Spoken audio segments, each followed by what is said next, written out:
these up on buses. 30 quid each or 35 each. But it takes you all around Dublin and we ain't got a clue where we're going, so we thought it would be best to do it this way. So don't worry about it. They're all panicking. Oh my god! No need to panic, guys. Saturday morning, the traffic is usually light enough, so we should sail around the city nice and smoothly, guys. Hopefully, that is. There's 25 stops on the tour, guys. I hope you have your maps there. You can look in front of you and you'll see the 25 stops, guys. The tour takes about an hour and 45 minutes to complete. So if you want to stay on the bus, we'll be back here before 11 AM. You'll also notice on the maps there, at the base of the maps, we have a number of offers with your DUBLIN ticket. We have 2-for-1 meal deals in various pubs around the city. One of them is just behind me here, actually, called Murray's Pub. It's over there, directly behind. And we're going to pass it by in a moment. And you get 2 meals for the price of 1 if you show your DUBLIN ticket in Murray's Pub. And then in the evening time, play Irish music in there as well, guys. You might get yourself a nice bowl of Irish stew or chicken wings or something like that. But it's a good deal. Take advantage, guys. 2 meals for the price of 1. What else have I to tell you? A lot of the museums we're going to pass by, guys, have free entry. So take advantage of them as well, guys. Well, I think we're the only country in Europe that have free admission to most of its museums and galleries. You can hop on and off anyway, can't you? Yeah, there's 20 minutes. I'll point them out to you along the way, guys, don't worry. So one thing to just say is mind the stairs, guys. I will be stopping at all the stops, so just take your time coming down the stairs. We don't want any accidents, guys. I'll get into trouble. Alright, on the right hand side, the first place of interest on the tour is the oldest working maternity hospital in the world, guys. This is the Rotunda Maternity Hospital, opened in 1757. If you look on the first floor here, 2 windows from the left, that's where I came kicking and screaming into the world, guys. I was born there in 1979. And you may have heard of, you may have telling me age, you may have heard of Bono from U2. He was born there in 1960. There you go, the great Bono. Founded by a great hero of mine, Dr. Bartholomew Moss, and he's responsible for saving thousands of lives, guys. He gave women a safe and comfortable place to have their children. Up to that time, women, there was a high death rate among the women and the children when you were having the babies, guys. Now we're at number 2 already, and if you look on the left, you have the lovely Hugh Lane Gallery. I think it opens at 10 AM, guys. Free entry in there. Houses a nice collection of artwork, mainly Irish artists, and the Francis Bacon Studio and the Harry Clark stained glass windows, guys. This stop is also connecting onto the Docklands tour. If anybody wants to do the Docklands tour, it's going to leave in a few moments from this stop, guys. Alright, we're all sticking with me, let's go.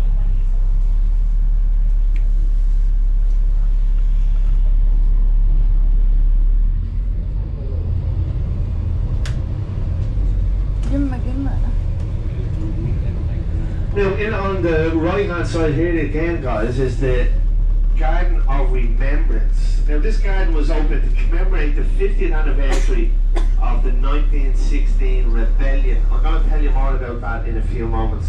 If you look down the end of the garden over your right shoulder, you're going to see the lovely sculpture called the Children of Lear down the end of the garden. You see that one, guys? Beautiful sculpture. That depicts an old Irish folk tale of when the jealous and evil stepmother turned her 4 stepchildren into swans, and she banished them to the lakes of Ireland for 900 years. We have a lot of these Irish folk tales. You can pick up the books in the various bookstores around the city, guys. Now, also on the right hand side, you can see this lovely little theatre called the Gate Theatre, and I think there's a play going on called Love Song. I'm not sure. Sculptures in the world, 120 metres tall, designed by an English architect called Ian Ritchie, and he actually won a competition to erect this guys. He got selected out of a number of entries. 3 metre circumference at the base. It's up there nearly 21 years, guys. Erected in 2003. And us Dubliners still don't know what to make of it, to be honest with you. It is a little bit modern for Dublin. Dublin is an old town, as they say. But that was the idea, to bring Dublin into a more modern time. You're going to get a good look at it now coming up on the right hand side, guys. Now look at a lot of things here in the city. We did give it a couple of nicknames, guys. So on there, if you look at it, we call it the Rod to God, the Stiletto in the Ghetto, the Stiffy near the Liffey, and this is the worst one of all. Don't tell me boss I told you this one. We also call it the Erection at the Intersection. There it is there, guys, on the right hand side. Now also on the right hand side is one of our most historical buildings here in the city. That's the General Post Office on the right hand side. We call it the GPO. That's where the rebels took control in 1916, and a man called Padraig Pearse read out a document called the Proclamation of Independence, declaring Ireland free from the British Empire. Now it was a failed rebellion, and it resulted in a 6-day war with the British. Eventually the rebels were outnumbered and they surrendered to the British forces. And 14 guys, as I was saying, we're at O'Connell Street, and if you look at it just ahead of us, coming up on the right hand side, and there's one up here with a magpie on it. statue Look at and it. monument Can to you see Daniel it? O'Connell. It is coming into view now, guys. Designed by John Henry Foley. You have Daniel standing proudly on top, and just below him then you have roughly 30 figures of the church, the trades, crafts and professions. And at the base then we have the 4 winged victories to celebrate Daniel's virtues of elegance, patriotism, fidelity and courage. And if you look at the closest one to us, guys, she's called Courage, and she's holding an axe in her left hand and a snake in her right hand. And you may notice her right breast has a bullet hole. Do you see that there, guys? That's one of the reminiscences of the 1916 rebellion, when there was bullets flying all over Dublin City here, guys. That statue has a number of bullet holes. If you have a chance, walk around it and you will see the number of bullet holes in the statue. It's fair to say it did see its fair share of history here in Dublin, the Daniel O'Connell monument. Now we're crossing over O'Connell Bridge, and this is the main river that runs through Dublin. This is the River Liffey, guys. It separates Dublin in half, you could say, by leaving the north side of the city. I'm going to tell you that's the best side. I showed you where I was born over there, didn't I, guys? I still live over there on the north side. And we're coming over to do most of the tour will take place over this side on the south side of Dublin.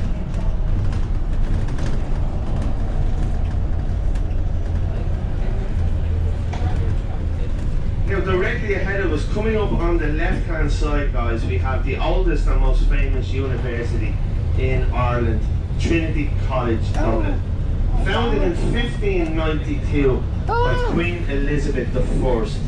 A couple of famous people you may have heard of Dirty bastard. studied in Trinity College. You have the likes of Oscar Wilde, the great writer, Jonathan Swift, the author of Gulliver's Travels. He studied in Trinity College. And then the author of Dracula. What was his name, guys? Dracula. What was his name? Bram Stoker. He wrote Dracula, and he studied in Trinity College. I can't believe I got that on.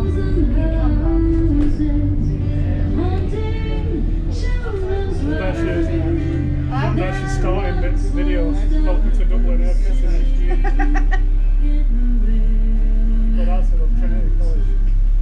This is the main entrance here on the left hand side, guys, to Trinity College. The 2 statues you see, you have Edmund Burke, he was a famous statesman and politician. And then coming up you have Oliver Goldsmith. He was a great writer. You can see him reading his novel there, guys. He wrote a famous novel called She Stoops to Conquer. Both good friends and studied in Trinity College, guys.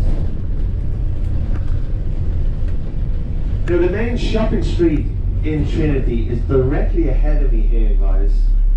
And this is the main shopping street on the south side of Dublin. It's called Grafton Street. It's a pedestrianised street, guys. You can see there is trucks there doing their deliveries, guys. But across the street, you can get.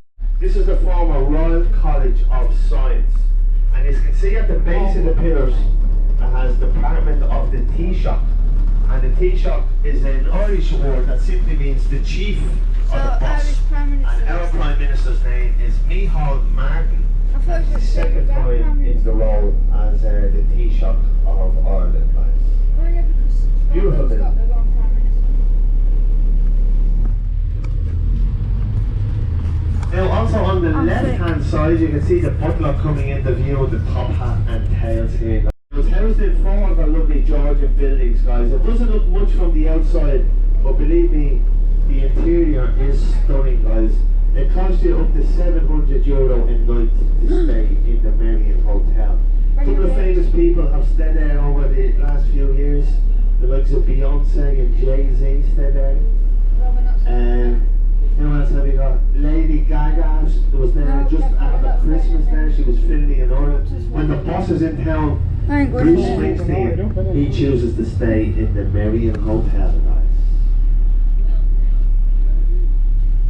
Well, you just mentioned 3 names, I'll probably straight off. Now we're going to turn left here, and I'm going to show you a couple of the famous Irish pubs here, because Bruce Springsteen, when he's in town, he has a few pints of Guinness in there, guys. Nobody bothers him, he just has a few pints.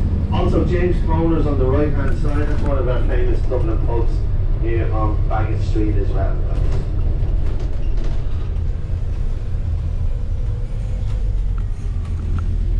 Now, we're on our way to stop number 7, but I'm just going to stop here, guys, and point out to you where the Little Museum of Dublin is. And we do offer a free ticket to the Little Museum. Here it is on the left-hand side, guys. It's an embassies, okay? So just coming up here, you can see people are taking photographs of one of our lovely Georgian doors here on the right-hand side. Have a look at the black and white door here coming into view now.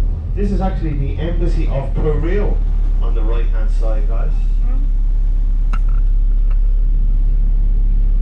There you go. And also, if you keep looking on the right hand side, look in the window of number 44, and there's Leo the lion. Look at him there, guys. It looks like he hasn't been fed in months. He's very angry. There you go. You don't know what you're going to see in Dublin. Do take the opportunity to pop into Stephen's Green, have a walk around. You can see what I'm talking about. We do have a little Dublin tradition about Stephen's Green, guys. When all the kids are small, and I was certainly brought here to feed the ducks. They're probably the best fed ducks in the world. They're like little dinosaurs running around. They're that well fed, guys, the ducks at Stephen's Green.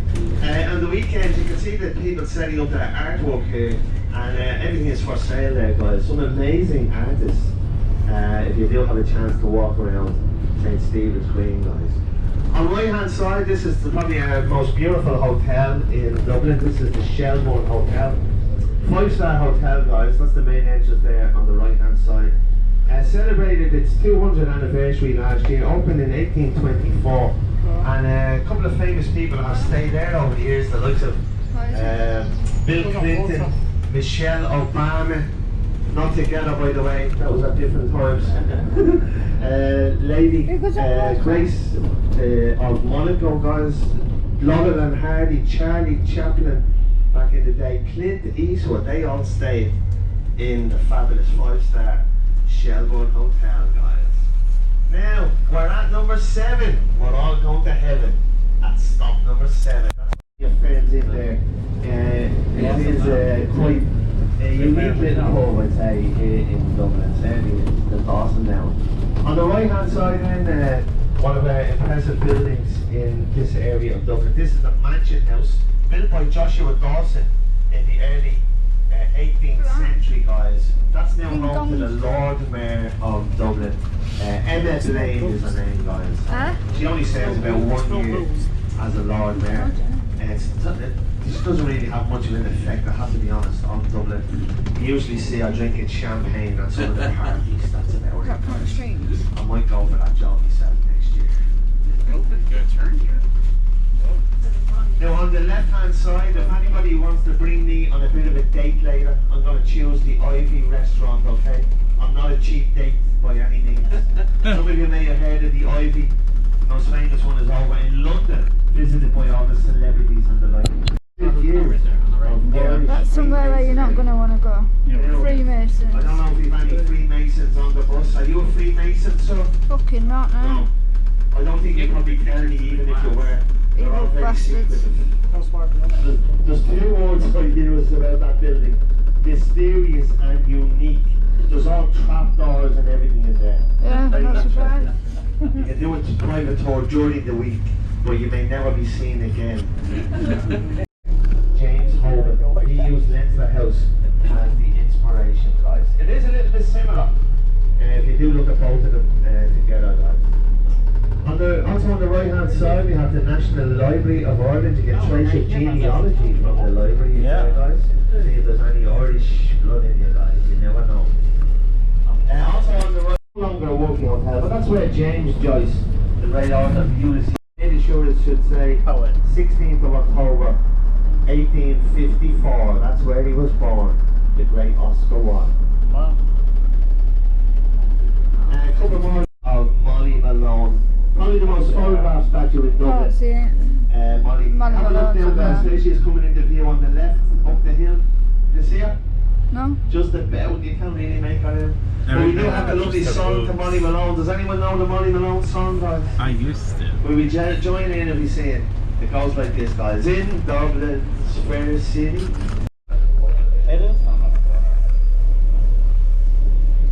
Now, guys, how are you doing? Oh, good. There you go. Keep them tickets safe now, okay? And take a map there for yourself. Where you from Dublin City Council now, and you can also get married there in City Hall these days. I'm not proposing to anybody. Don't get your hopes up, guys. Also on the left-hand side, we have the main entrance to Dublin Castle. You can see the lady of justice there with her back to us, and she's holding the weighing scales. It's free to walk around the grounds of Dublin Castle. And don't forget to try and check out the Chester-Beatty Library on the ground side. This is Christ Church Cathedral, guys. Now this was originally a Viking church on this site, dates back to 1038. But this cathedral was built by the Anglo-Normans on behalf of the former Archbishop of Dublin, Mr. Lawrence O'Toole. He commissioned a fierce Norman leader called Strombo to come and build this wonderful cathedral. Some of the largest crypts in Britain and Ireland are actually in the basement. You can pay your entrance fee just at the doorway there on the right hand side down the hill there, guys. Park. And it said that patron St. Patrick came to this park in the mid-5th century, all the way back then, guys, and he baptized the pagan people to the faith of Christianity from a holy well inside St. Patrick's Park. The capstone of that holy well is still on display in the cathedral, guys. This is a stunning cathedral. The interior is one of the best you'll see in Britain or Ireland, guys. It certainly is. And you may see the statue coming up on the entrance on the left hand side here, guys, and that's of Benjamin Lee Guinness, and he's credited with the restoration of St. Patrick's Cathedral. I always say it has to be seen at stop 14 for St. Patrick's Cathedral. The inventor of the crossword puzzle. He's 4 down, 3 across. What's going on here now? These are looking for me. The head on the left hand side, there's a great cocktail bar and everything in there. What was that? Can anyone drive the bus? Distillery. Alright. How are you? You have to be in the whiskey distillery. No, you went and drink the whiskey, mate. That's what we're doing. That's when we come back at Dublin. Yeah. That's what you can do. It's actually a distillery, not a working distillery.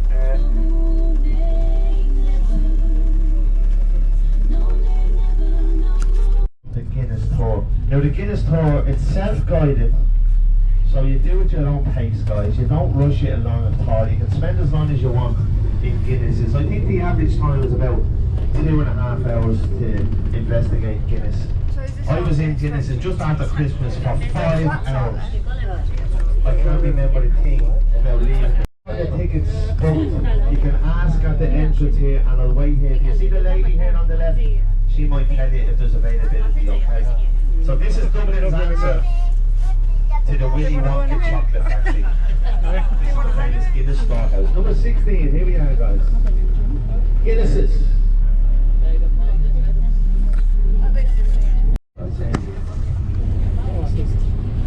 Now for those of you sitting upstairs guys in the upper saloon, if you look directly behind you now, you're going to get a great view of the gravity bar. Have a look behind you there guys. Oh yeah, up at top. Yeah, we always say around this area, if you want to get the... That's it there. I'm only joking, that's not it. It's here on the left side. There it is there, guys. You were all disappointed there, guys. You were all disappointed. Brewer himself and the Guinness. There you go. That's where they lived, him and his wife. And not everybody knows this. They had 21 children. That is not a joke. 21 kids. They say Guinness gives you strength. Kegs of Guinness up that high, guys. Look at, it's one of the great Dublin mysteries. Now another distillery here, guys. On the right hand side we have the Pierce Lyons Whiskey Distillery. Now this is very unique. If you look on the right now, you'll see the church. And the distillery is actually inside the church there, guys. It cost up to 30 million euro to develop that church. I still live over on this side of the city, guys. And we're going to go up and have a look at one of my favourite places in Dublin is the Phoenix Park. But for those of you upstairs, if you're looking directly ahead of you, you see this rather fancy modern building, guys, directly ahead of you, guys. And that's the Dublin City Courts now, guys, and it was built in 2010. The cost of 140 million. Victory the Duke of Wellington had over Napoleon in the Battle of Waterloo. Not everybody realised the Duke of Wellington, Arthur Wellesley, was born here in Dublin, guys. He wasn't too fond of the Irish people though. He was a true British patriot, and they started to actually build that monument in 1817.